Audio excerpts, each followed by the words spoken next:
بسم اللہ الرحمن الرحیم۔ مور کو جنت سے کیوں نکالا گیا؟ مور جتنا اب خوبصورت ہے اس سے کئی زیادہ جنت میں خوبصورت تھا۔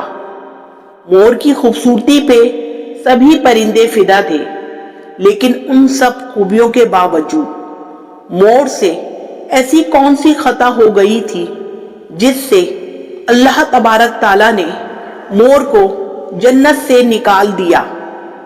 اللہ تبارک تعالیٰ نے جب حضرت آدم علیہ السلام اور اماں حوا کو پیدا فرمایا، اس کے بعد ان کو جنت میں بھیج دیا۔ وہ دونوں جنت میں بہت ہی پرسکون رہتے تھے، بہت ہی لذیذ میوے پھل کھایا کرتے تھے، لیکن ایک اناج جس کو کھانے سے اللہ پاک نے انہیں منع فرمایا، اور وہ اناج گندم تھا۔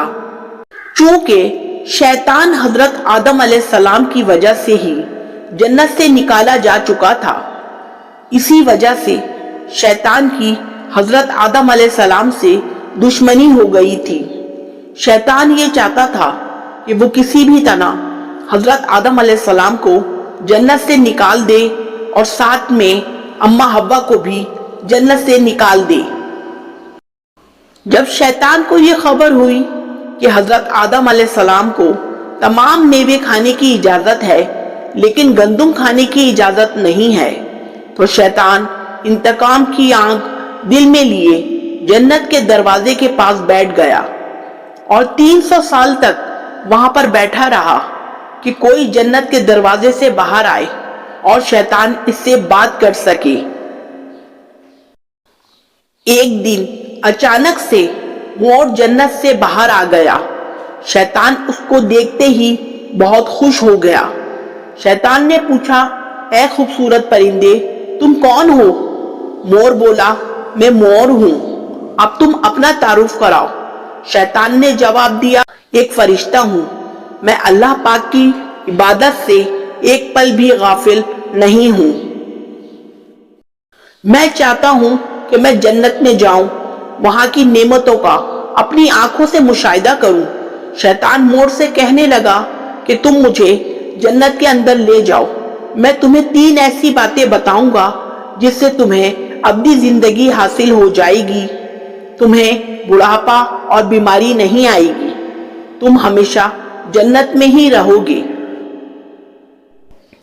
شیطان کی یہ باتیں سن کر لالچ میں آ کر مور نے کہا کہ مجھ میں تو اتنی طاقت نہیں ہے کہ میں تمہیں جنت کے اندر لے جاؤں، لیکن ایک سانپ میرا دوست ہے، وہ شاید تمہاری مدد کر سکے۔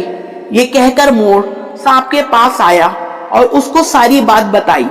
سانپ بھی شیطان کی باتوں سے بہت خوش ہو گیا۔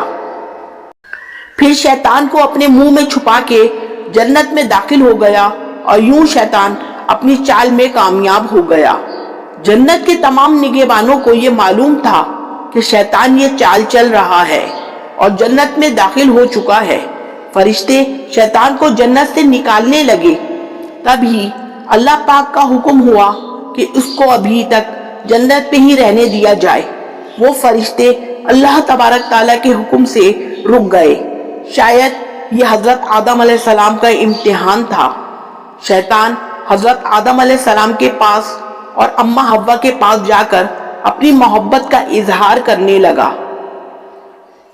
وہ دونوں ہی شیطان کو پہچان نہ سکے، کیونکہ ماضی کے مقابلے میں شیطان کی شکل تبدیل ہو چکی تھی۔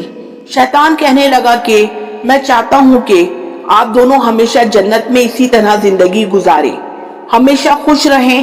حضرت آدم علیہ السلام اس کی باتیں بہت غور سے سننے لگے۔ شیطان نے کہا، اگر آپ میری بات مان جائیں تو آپ کو جنت کی اور بھی تمام سہولتیں ملیں گی۔